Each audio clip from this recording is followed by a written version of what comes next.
The iPhone 17 Air leaks are starting to ramp up as we get closer and closer to September. And we recently had some new information about the new slim iPhone that honestly has me kind of excited about this device to the point where I might just use it as my everyday phone. So let's start with the video shared of an incredibly realistic dummy unit from leaker Majin Buu that showcases the new form factor and the iPhone 17 Air in the black colorway. And honestly, I think it looks really good.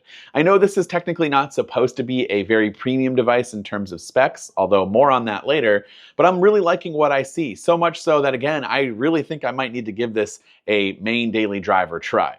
As you can see, the main appeal of this iPhone is how thin it is. And according to Apple supply chain analyst Ming-Chi Kuo, the iPhone 17 Air will measure in at just 5.5 millimeters at its thinnest point, surpassing the 6.9 millimeter record that was held by the iPhone 6. However, to achieve this impressively thin and lightweight design, the device is expected to have a few compromises compared to some of the other models, like the iPhone 17 Pro models, including, and not limited to, worse battery life, only a single rear camera, and a single speaker.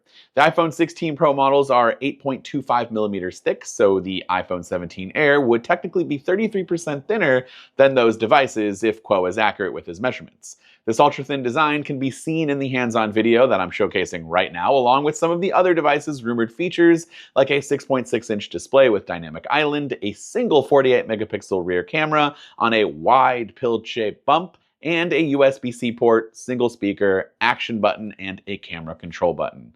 Now, previous rumors suggested that this device would have just the A19 chip instead of the Pro variant expected to be for the Pro models. However, the recent rumors now suggest that the iPhone 17 Air will come with the A19 Pro after all, but it could have one potential limitation. Apparently, the A19 Pro chip will have a 6-core GPU in the iPhone 17 Pro and the iPhone 17 Pro Max, but only a 5-core GPU in the iPhone 17 Air. So this means that the iPhone 17 Air would have slightly slower graphics performance for gaming compared to the Pro models, but the average customer is probably unlikely to notice much of a difference. Honestly, I don't think I could either. So, I mean, I'm not sure if it's really that big of a deal for me personally. So if this is true, I am 100% okay with this trade-off if it means the 17 Air will get the A19 Pro chip, because there are other benefits to things that I do more on a daily basis. There have also been reports that the iPhone 17 Air will carry the same amount of RAM as the Pro models now, which should be about 12 gigs of RAM. So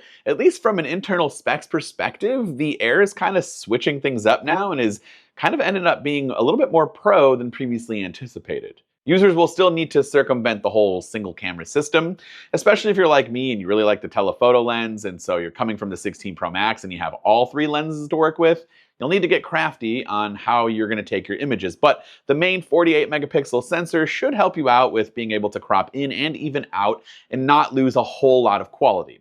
Now, the battery life is also going to be a bit of a red flag, especially since some rumors suggest that this phone could carry a measly 2800 milliamp hour battery, which is slightly less than the iPhone 12. So you're going back about 5 years in battery capacity. However, there have been some improvements to Apple's battery management over the years, and with iOS 26 introducing some improvements there, like the new adaptive power modes, it'll be interesting to see if Apple launches any other battery-saving features specifically for the 17 Air that could kind of help you get through the day. Now, in terms of colors, we recently got word from the previously mentioned leaker Majin Buu that the colors for the iPhone 17 Air are as follows. So black, silver, a lighter looking gold, and a lighter blue. And these aren't the main names for the colors, just whatever we're speculating here. But it is expected that the blue color will be something similar to sky blue that was introduced on the latest MacBook Air. So my guess is that'll probably be the official name for at least that new blue color. But of course, would love to hear from you in the comments down below, not only about the rumored color options, but everything surrounding the iPhone 17 Air. It seems like it's kind of shaping up to be a slightly more premium device than we were anticipating. So would love to hear from you down in those comments. This has been Dan with MacRumors. Thanks so much for watching, and I look forward to seeing you around in the next video.